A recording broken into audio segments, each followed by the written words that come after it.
अजीत पवार के ऊपर 70,000 करोड़ के सिंचाई घोटाले का आरोप किया था आपकी सरकार ने किया, लेकिन वो भारतीय जनता पार्टी के साथ आ गए और पवित्र हो गए। 15 जनवरी को अजीत पवार जी ने एक बयान दिया था।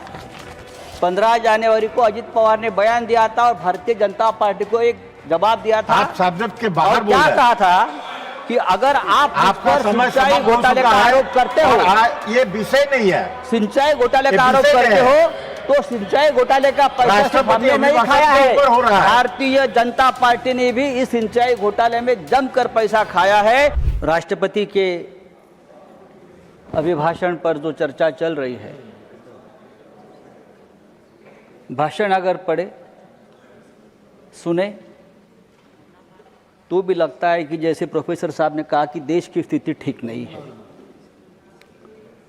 लेकिन ठीक लगता है जो हमारे सामने महान देशभक्त मंडली बैठी है,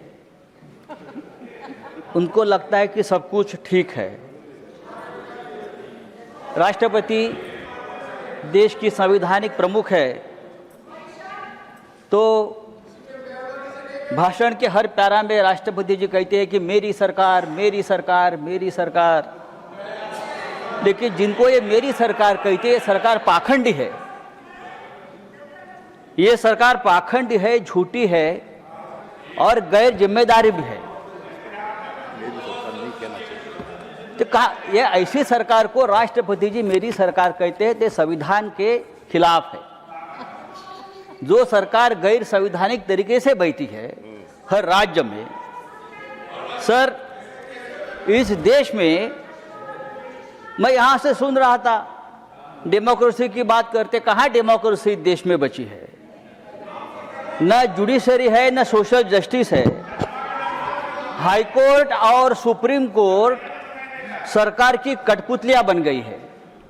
कहाँ न्याय मिलता है? चुनाव आयोग जो देश का है वो भारतीय जनता पार्टी की प्राइवेट लिमिटेड कंपनी बन गई है। कहाँ न्याय मिलेगा आपको? सोनम वांगचुक कहाँ है? सोनम वांगचुक कहाँ है? आप देशभक्त है ना, आप मुझे बताइए सोनम वांगचुक का क्या हुआ? उनकी हालत क्या है? क्या वो जिंदा भी है? मुझे मालूम नहीं, कहाँ है वो? देखिए उनका अपराध क्या है? उनका अपराध है कि हमारी जमीन चीन ने कब्जा कर ली है, ये बात उसने कह दी तो उसको देशद्रोही बताकर जेल में डाल दिया। क्या ये डेमोक्रेसी है? मुझे लगता है सर ये डेमोक्रेसी की व्याख्या, डेफिनेशन नहीं है। राष्ट्रपति के भाषण में वही घिसी पिटी घोषणाएं हैं। नई बात क्या है आप मुझे बताइए। इतने साल से हम देखो गरीबों को सबसे ज़्यादा रोजगार देने वाली मनरेगा, आपने नाम तो बदल दिया, लेकिन रोजगार की गारंटी भी आपने कम कर दी है। किसानों को रोजगार मिलता था वो गारंटी आपने कम कर दी।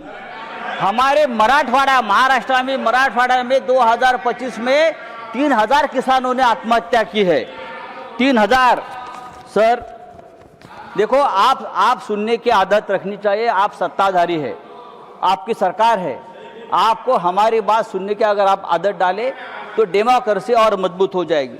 सर मैं एक बात आपके सामने रखता हूँ।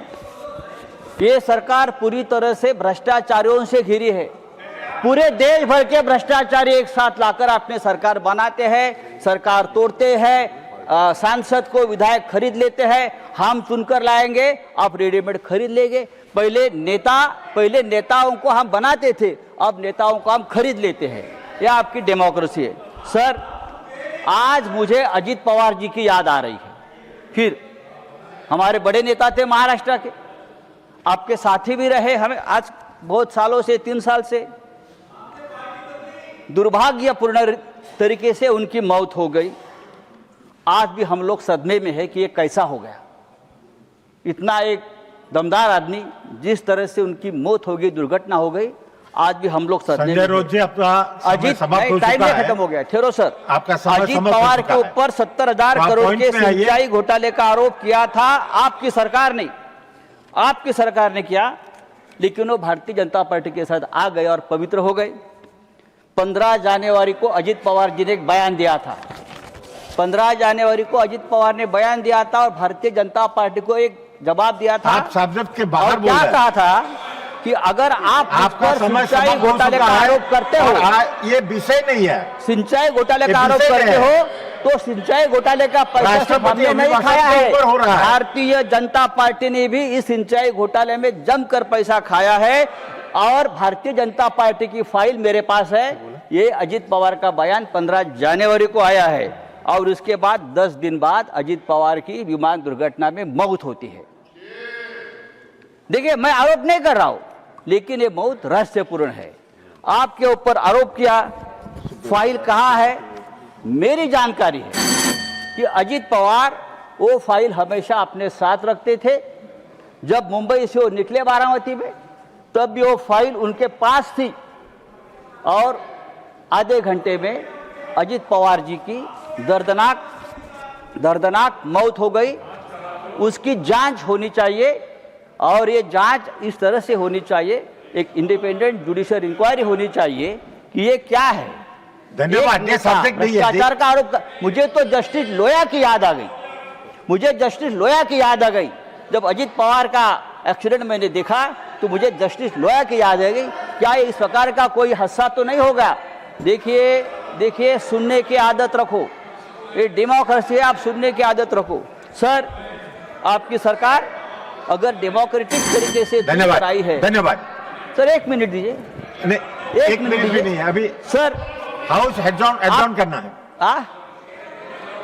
सर, समाप्त कीजिए। आपका ये समय सरकार हिंदुत्व की समाप्त हो बात चुका करती है। है, लेकिन इस देश में Honorable members, इस देश में सबसे ज्यादा तकलीफ में It is अगर कोई 6 PM होगा now. तो हिंदू है। इसको extend करना इंदौर में हिंदू गंदे पानी पीकर मरता है। if the house agrees, Lucknow में we Hindu may cup sit सिर्फ beyond 6 PM पीकर मरता to है allow members और to make बांग्लादेश their में हिंदुओं special को mentions मार दिया permitted जाता है for today. और देश के Do I प्रधानमंत्री have और the देश की सरकार leave of the उसके house ऊपर चुप to बैठी extend the है। sitting सर, आदरणीय beyond राष्ट्रपति 6 जी PM? ने अगर इस बात का जिक्र किया होता तो हम बहुत आपके स्वागत करता। धन्यवाद।